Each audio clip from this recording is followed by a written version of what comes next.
Mr. Speaker, it has been 7 years of grace and positive impact. We are determined to do more to boost the capacity of the private sector, to expand productivity and create jobs. In the past 7 years, Mr. Speaker, we've invested over 32.7 billion to keep the lights on and support the growth of businesses.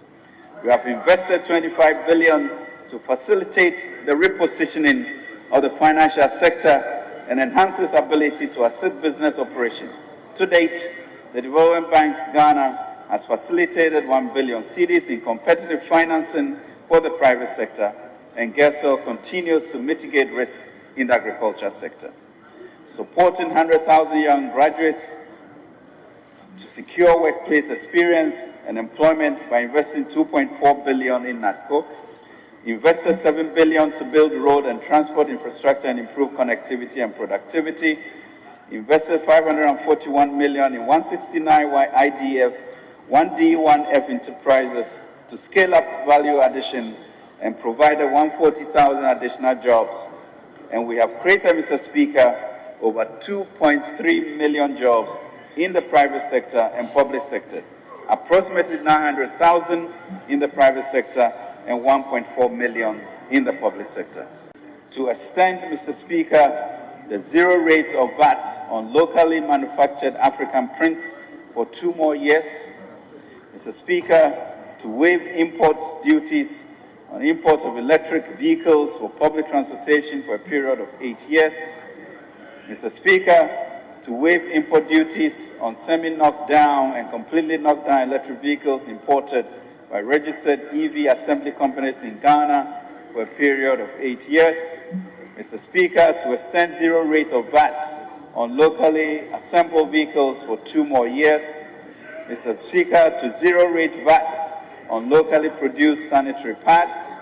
Mr. Speaker, to grant import duty waivers for raw materials for the local manufacture of sanitary pads.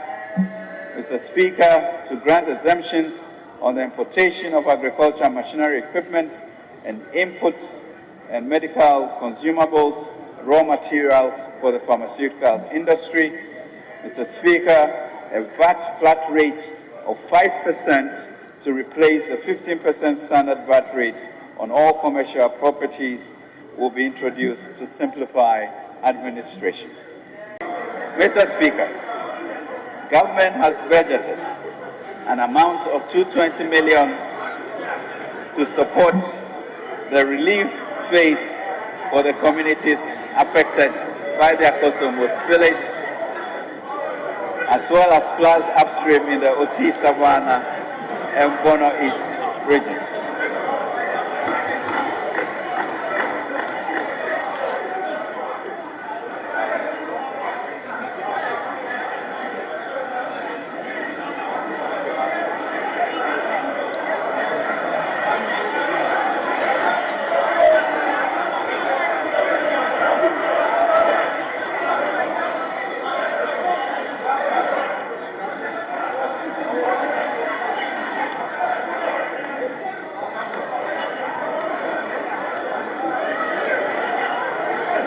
Mr. Speaker, honorable members, this is for your eyes only.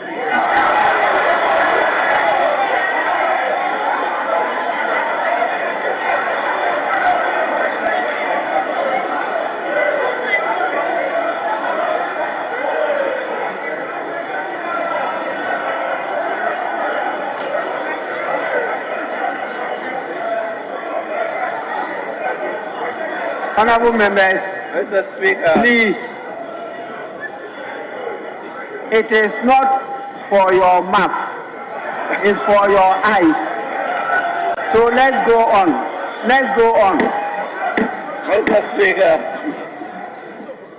Mr. Speaker, we couldn't help but to show a shot of the Honorable Member of Parliament, Okujeto, in this picture. The best thing they have to do is to read the budget to their children and their house boys and their dogs at home, because there's nothing positive about the budget. The more they read the budget, the more depressed we become. That was this nonsense, man. Let them read it to their house boys and their house girls and their dogs and their cows and goats at home. We are not ready for any budget, man. Every budget they want to read is a bomb bullshit, bomb book class. Tell them